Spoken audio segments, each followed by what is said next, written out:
பிப்ரவரி 7ஆம் தேதி தேஜஸ் ரக போர் விமானம் குஜராத்தில் இருக்கிற விமானப்படை தளத்தில் ஒரு சின்ன விபத்துக்குள்ளாயிருக்கு அப்படின்ற செய்தியை நீங்கள் எல்லாரும் கேள்விப்பட்டிருப்பீங்க. இந்த விபத்தை தொடர்ந்து எல்லா தேஜஸ் ரக போர் விமானங்களும் கிரவுண்டடாக இருக்கு மற்றும் இந்த விபத்துக்கான காரணம் என்ன அப்படின்னு தெரியற வரைக்கும் எந்த ஏர்கிராஃப்டும் பறக்காது அப்படின்னு சொல்லியிருந்தாங்க. இதைத் தொடர்ந்து இந்துஸ்தான் ஏரோநாட்டிக்கல் லிமிடெட் மற்றும் இந்திய விமானப்படை இணைந்து இந்த பிரச்சனைக்கான காரணம் என்ன அப்படின்றத தேடுறாங்கன்னு தெரிவிச்சிருந்தாங்க. இப்போ இந்துஸ்தான் ஏரோநாட்டிக்கல் லிமிடெட் என்ன பண்ணியிருக்காங்க அப்படின்னா அவங்க சைட்ல இருந்து ஒரு கிளாரிஃபிகேஷனை கொடுத்துருக்காங்க. அந்த கிளாரிஃபிகேஷன்ன்றது இது ஒரு விமான விபத்தே கிடையாது அப்படின்றத காட்டுது. ஸோ இன்னைக்கான காணொலியை நம்ம அதை பற்றி தான் பார்க்க போகிறோம். நான் உங்கள் ஆகாஷ், தமிழ் பொக்கிஷம் வழங்கும் டிபி டிஃபென்ஸ். ஹேலை பொறுத்த மட்டில் ஒரு மைனர் இன்சிடென்ட் அட் கிரவுண்ட் அப்படின்றது நடந்திருக்கு. ஸோ அவங்களோட விளக்கம் என்ன அப்படின்னா தேஜஸ் போர் விமானம் அதோட சாட்டியை முடிச்சுட்டு லேண்ட் ஆனதுக்கு அப்புறமா சரியான இடத்துல ரன்வேல நிற்காம ரன்வேயை ஓவர் ஷூட் பண்ணியிருக்கு. இந்த ஓவர் ஷூட் அப்படின்றது வானத்தில் பறந்துகிட்டு இருக்கிறப்ப நடக்கிற விபத்து மாதிரி கிடையாது. இது ஒரு இன்சிடென்ட் அட் கிரவுண்ட், தரையில் இந்த இன்சிடென்ட் நடந்திருக்கு. இந்த இன்சிடென்ட்டின் காரணமாக விமானி இஜெக்ட் ஆயிருக்காரு மற்றும் அந்த ஏர்ஃப்ரேம் வந்து மேஜரான ஸ்ட்ரக்சரல் டேமேஜை அடைஞ்சிருக்கு அப்படின்றத அவங்களோட நோட்டில் போட்டிருக்காங்க. ஸோ இதை நம்ம விரிவாக பார்க்கணும் அப்படின்னா தேஜஸ் போர் விமானத்தை பொறுத்த வரைக்கும் இது ஒரு மேஜர் இன்சிடென்ட்ன்றது கிடையாது. அது ஒரு நல்ல விஷயம். ஏன்னா இந்தியாவோட தேஜஸ் ரக போர் விமானம் ஏற்கனவே மிகப்பெரிய அளவில் ஸ்க்ரூட்னியில் இருக்குது. ஏர்ஃப்ரேம் சரியான நேரத்தில் டெலிவரி பண்ணப்படலை. ஆல்ரெடி துபாய் ஏர் ஷோலையும் ஒரு விபத்து ஏற்பட்டிருக்கு. அப்படின்றப்ப மூணாவதாக இந்த விபத்து நடந்துச்சு அப்படின்னா இந்த ஏர்கிராஃப்ட்டுக்கும் சரி இந்த குறிப்பிட்ட ப்ரோக்ராமுக்கும் சரி மிகப்பெரிய பாதிப்பை ஏற்படுத்தும். நல்ல வேலைக்கு அந்த மாதிரி எதுவும் இல்லாமல் ஒரு சின்ன ரன்வே ஓவர் ஷூட் தான் நடந்திருக்கு. ரன்வே ஓவர் ஷூட்டு சின்னதா அப்படின்னு நீங்கள் கேட்டிங்கன்னா ஆமாம், சின்னது தான். கமர்ஷியல் ஏர்லைன்ஸும் சரி ப்ரொஃபஷனல் ஃபைட்டர் ஜெட்ஸும் சரி வழக்கமாக இந்த மாதிரி ரன்வே ஓவர் ஷூட்டில் ஈடுபடுறதுன்றது சாதாரணமான விஷயம். உலகம் முழுக்கவே இந்த ஏர்கிராஃப்டோட சேஃப்டிக்கும் ரன்வே ஓவர் ஷூட்டுக்கும் சம்மந்தம் இருக்காது. ஏன் அப்படின்னா ரன்வேல லேண்ட் ஆகிற தருணத்தில் வீல்ஸ் சரியான கண்டிஷனில் இருக்கா, பிரேக் சரியான கண்டிஷனில் இருக்கா, சரியான டெம்பரேச்சர் அங்கே இருந்திருக்கா, கிரவுண்டில் வந்து கரெக்டான கிரிப்பு கிடச்சிருக்கா அப்படின்னு சொல்லி ஏகப்பட்ட ஃபேக்டர்ஸ் இருக்குது. மற்றும் விமானி எந்த இடத்துல ரன்வேல லேண்ட் பண்ணியிருக்காரு அப்படின்றது முக்கியம். அவர் சரியான இடத்துல லேண்ட் பண்ணார், வீல் டச் டவுன் ஆச்சு அப்படின்னா தான் அந்த ரன்வேயோட முடிவுக்குள்ளே ஏர்கிராஃப்டை நிறுத்த முடியும். ஒருவேளை பைலட் வந்து சரியான இடத்துல வீலை டச் டவுன் பண்ணாமல் ரன்வேல பாதி தூரம் வந்ததுக்கப்புறம் வீலை டச் பண்ணிவிட்டு அந்த குறிப்பிட்ட கேப்புக்குள்ளே அந்த ஏர்கிராஃப்டை நிப்பாட்டணும் அப்படின்னு சொல்லி நினச்சிருந்தாருன்னா அது நிப்பாட்டிருக்க முடியாது. ஏன்னா ஒவ்வொரு ஏர்கிராஃப்ட்டுக்கும் அதோட வெயிட்டை பொறுத்து அதோட ஃபியூலோட பொறுத்து ரன்வே ஸ்டாப்பிங் டிஸ்டன்ஸ்ன்றது இருக்குது. கம்ப்யூட்டர் ஆட்டோமேட்டிக்காக கால்குலேட் பண்ணும். இந்த ஸ்பேஸ் உங்களுக்கு தேவை டேக் ஆஃப் ஆகிறதுக்கும் சரி லேண்ட் ஆகிறதுக்கும் சரி அப்படின்னு சொல்லி கால்குலேட் பண்ணிடும். ஸோ அந்த கால்குலேஷன் படி அவர் லேண்ட் பண்ணாமல் கூட லேண்ட் பண்ணிட்டாரு அப்படின்னா ரன்வே ஓவர் ஷூட்டுன்றது நடக்கும்.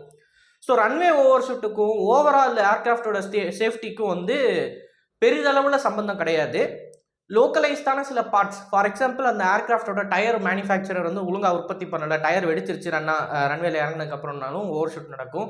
பிரேக் சரியாக பிடிக்கலை, பிரேக்ஸ் ஓவர் ஹீட் ஆயிடுச்சு அப்படின்னு சொன்னாலும் ஓவர் ஷூட் நடக்கும். ஆர் ஹியூமன் எரர்னாலையும் ஓவர் ஷூட்டுன்றது நடக்கும். ஸோ இது எல்லா ஃபேக்டர்ஸையும் நம்ம கருத்தில் கொண்டு இன்வெஸ்டிகேஷன் நடத்தி வெளியே வந்தால் தான் என்ன நடந்திருக்கு அப்படின்றது புரியும். மேட்ரு என்ன அப்படின்னு பார்த்தீங்கன்னா ரன்வே ஓவர் ஷூட்டுன்றது காமனான விஷயம் ஏர்கிராஃப்டை பொறுத்த வரைக்கும். ஒரு ஏர்கிராஃப்டில் நீங்கள் பயணிக்கிறீங்க, நீங்கள் பயணிக்கிறீங்க அப்படின்றப்ப அந்த ஏர்கிராஃப்ட் வந்து டேக் ஆஃபில் இருக்கிறப்பையும் லேண்டிங்லையும் இருக்கிறப்ப தான் அந்த ஏர்கிராஃப்ட் விபத்துக்குள்ளாகிறதுக்கு அதிக வாய்ப்பு இருக்குது. ஒன்ஸ் அந்த ஏர்கிராஃப்ட் க்ரூசிங் ஆல்டிடியூடுக்கு போயிடுச்சுன்னா அது விபத்துக்குள்ளாகிற ப்ராபபிலிட்டின்றது பல மடங்கு கம்மியாகும். So most dangerous part of flying is take off and landing. அப்படிப்பட்ட இடத்துல ஒரு இன்சிடென்ட் நடந்திருக்குன்றத லோக்கலைஸ்டு கிரவுண்ட் இன்சிடென்ட்டாக நம்ம கருத முடியும். அதுதான் இங்கேயும் நடந்திருக்கு. இதை வந்து பெரிதளவில் ஏர்கிராஃப்ட் பறந்துகிட்டு இருக்கிறப்ப கிராஷ் ஆனதோடு நம்ம ஒப்பிட்டு பார்க்க முடியாது. அண்ட் இது வந்து ஹேலோட ரெப்யூட்டேஷனுக்கு மிகப்பெரும் அளவில் பாதிப்பை ஏற்படுத்த போகிறது இல்லை. ஆனால் இந்துஸ்தான் ஏரோநாட்டிக்கல் லிமிடெட் இதை பற்றின தெளிவான விளக்கத்தை பிப்ரவரி 8ஆம் தேதியை கொடுத்துருந்தாங்க அப்படின்னா இதை பற்றி மக்களுக்கு தெளிவு கிடைச்சிருக்கும். ஆனால் அதுக்குள்ள மீடியா அவுட்லெட்ஸ் இந்த இன்சிடெண்ட்டை பற்றி ரிப்போர்ட் கொடுக்குறப்ப மற்றவங்க, அதாவது அனாலிசிஸ்டாக இருக்கிறவங்களும் சரி இல்லை இதர மீடியா அவுட்லெட்ஸும் சரி இந்த தேஜஸ் போர் விமானத்து மேலே ஏற்கனவே கடுப்பில் இருக்கிறவங்களும் சரி இந்த ஏர்கிராஃப்டை மிகவும் மட்டமான நிலைமையில் பேசுகிறதுன்றதை நீங்கள் ஆப்வியஸாக தடுக்க முடியாது. ஏன் நம்மளோட சேனலுக்கு கீழேயே there goes our hope to export this aircraft அப்படின்ற கமெண்ட்ஸ் எல்லாம் நீங்கள் பார்க்க முடியும். ஸோ ப்ரோக்ராம் ஆல்ரெடி சிக்கலில் இருக்கிறப்ப இந்துஸ்தான் ஏரோநாட்டிக்கல் லிமிடெட் இவ்வளோ நாள் வெயிட் பண்ணிவிட்டு எல்லா மீடியாவும் பேசுனதுக்கு அப்புறமா பேசுகிறதுன்றது சரி கிடையாது. அண்ட் இந்துஸ்தான் ஏரோநாட்டிக்கல் லிமிடெட் தெளிவாகவும் அவங்களோட ஸ்டேட்மெண்ட்டை வெளியிடலை. ஒன்று, இந்த விபத்துக்கு அப்புறமா ஏர்ஃப்ரேம் வந்து டோட்டல் லாஸ் ஆச்சா இல்லை அந்த ஏர்ஃப்ரேம் ரிப்பேரபிளா அப்படின்றத பற்றின தகவல் இல்லை. மற்றும் இந்த ஏர்கிராஃப்ட் வந்து ஓவராலாக எல்லாமே கிரவுண்டடாக இருக்கா அப்படின்றத பற்றின தகவலுக்கான விளக்கமும் இல்லை. ஏன்னா மீடியா ரிப்போர்ட்ஸில் என்ன சொல்கிறாங்க, எல்லா ஏர்கிராஃப்ட்டுமே கிரவுண்டடாக இருக்குன்னு தான் சொல்கிறாங்க. ஆனால் ஹிந்துஸ்தான் ஏரோநாட்டிக்கல் லிமிடெட் ஆமாம் எல்லா ஏர்கிராஃப்ட்டும் கிரவுண்டடாக இருக்குன்னு சொல்லி அக்செப்டும் பண்ணலை, அதை டினையும் பண்ணலை. ஸோ தெளிவான ஒரு எக்ஸ்பிளனேஷன்ன்றது ஹால் கிட்ட இருந்து கிடைச்சாகணும் இங்கே. ஏன் அப்படின்னா ஆல்ரெடி தேஜஸ் போர் விமானம் ரொம்ப ஒரு மோசமான நிலைமையில இருக்குது. ஐ மீன் அந்த ப்ரோக்ராம் ஏர்கிராஃப்ட் நல்ல ஏர்கிராஃப்ட் தாங்க, அதில் எந்த விதமான குறையும் இல்லை. இந்த மாதிரி ஒரு சைஸில் இந்த மாதிரி ஒரு பஞ்சை பேக் பண்ணது வந்து உலகத்திலே நம்ம தான் ஃபஸ்ட் டைம். இதை வந்து கம்பேரபிளாக பேசணும் அப்படின்னா சாஃப்ட் கிரிப்பினோட தான் பேசணும். சாஃப்ட் கிரிப்பின்றது சம்வாட் இந்த பிக்கர் சைஸ் அண்டு அதோட கேப்பபிலிட்டின்றது தேஜஸ் மார்க் 2ல நம்ம மேட்ச் பண்ணிடலாம். ஸோ மார்க் 1 பொறுத்த வரைக்கும் இது ஒரு யூனிக்கான ஏர்கிராஃப்ட். இந்த ஏர்கிராஃப்டில் எந்த பிரச்சனையும் கிடையாது. இந்த ஏர்கிராஃப்டோட ப்ரோக்ராம் இருக்குது பார்த்தீங்களா, இந்த சரியான நேரத்தில் டெலிவரி பண்ணணும், அந்த மாதிரி இடத்துல தான் சிக்கல் வருது.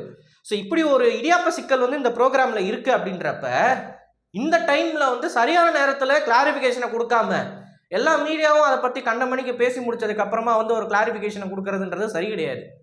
இதை வந்து ஹிந்துஸ்தான் ஏரோநாட்டிக்கல் லிமிடெட் மாற்றிக்கணும். ஸோ இறுதியில் நம்மளோட கன்க்ளூஷன் என்ன அப்படின்னு பார்த்தீங்கன்னா, இது ஒரு கிராஷ் கிடையாது, minor incident at the ground.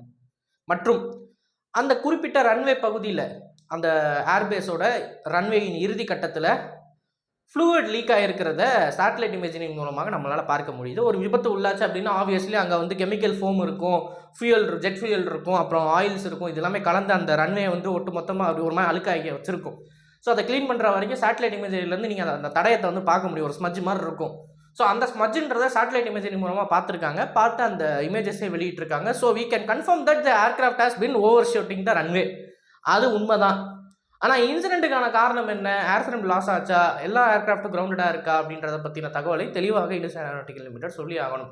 ஏன்னா ஸ்டேக் ஹோல்டர்ஸ் பொறுத்தவரை, ஸ்டேக் ஹோல்டர்ஸ்ன்றப்ப கவர்மெண்ட், இந்தியன் ஏர்ஃபோர்ஸ் அண்ட் மக்களாகிய நம்ம டேக்ஸ் பேயர்ஸ்ன்னு சொல்லி எல்லாருமே இருக்காங்க, ஷேர் ஹோல்டர்ஸ் இருக்காங்க.